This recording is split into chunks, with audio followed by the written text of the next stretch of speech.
I made this little spectrum analyzer last spring, and due to the coronavirus, ordering stuff anywhere was close to impossible.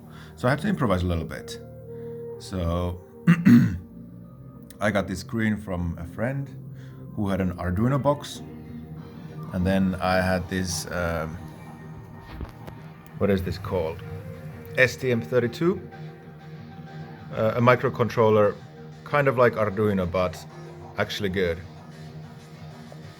And this is a headphone jack for airplanes, and I don't think I'm gonna be doing flying anytime soon. I just butchered that one and turned it into a headphone jack.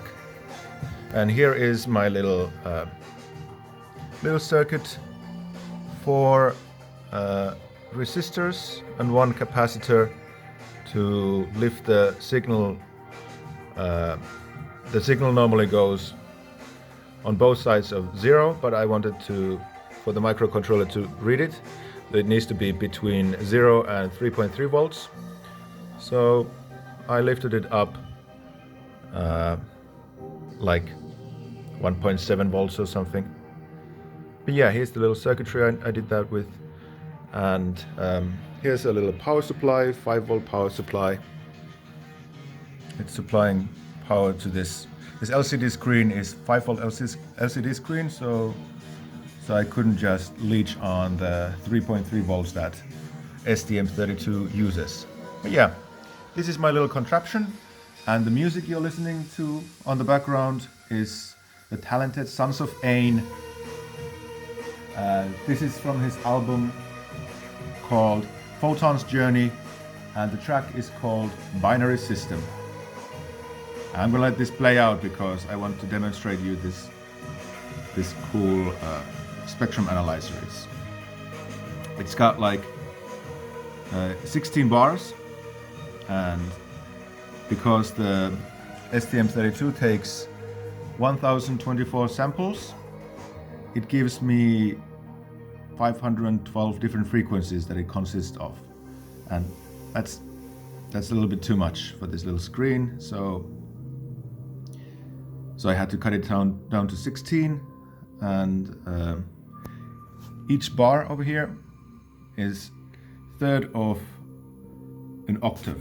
So I combined the frequency bins in a way that one bar represents a third of an octave. So the first bar is actually like an individual bar from the individual bin from the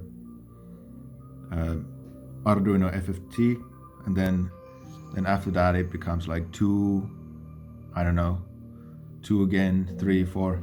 You know, it goes like the last few bins. It takes like an average of like 100 different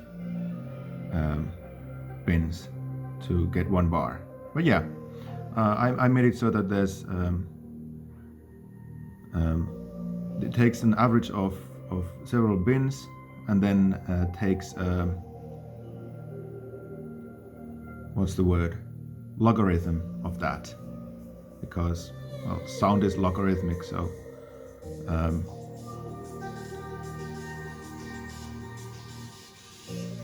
and the picture it draws, it always fits roughly this area. I have it set up that it looks at like what the highest bar is and what the lowest bar is, and it dynamically adjusts that.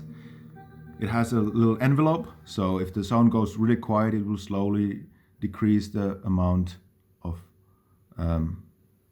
bar, and then kind of spread it out to fill the whole screen.